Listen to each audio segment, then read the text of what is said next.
কিয়ামতের ওই কঠিন ময়দানে 7 শ্রেণীর ব্যক্তিকে রব্বুল আলামিন তার আরশের নিচে ছায়া দিবেন।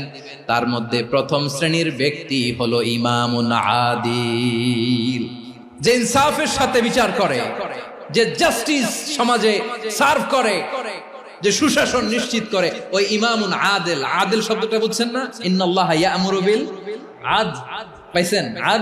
আদিল। 7 শ্রেণীর ব্যক্তিকে আল্লাহ তাআলা সুশীতল আরশের নিচে ছায়া দিবেন, যেদিন তার দেয়া ছায়া ছাড়া কোনো ছায়া থাকবে না।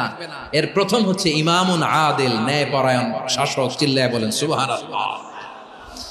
আবার বিশ্বনবী বললেন, ইন্নাল মুকসিতিনা ইনদাল্লাহি আলা মানাবিরা মিন নূর আন ইয়ামিনির রহমান। কিয়ামতের দিন যারা ন্যায় পরায়ণ হিসেবে আল্লাহর সামনে দাঁড়াবে, কিয়ামতের দিন রব্বুল আলামিন তার আরশের ডান দিকে ওই ন্যায় পরায়ণ লোকদের জন্য আরশের ডান দিকে একটা নূরের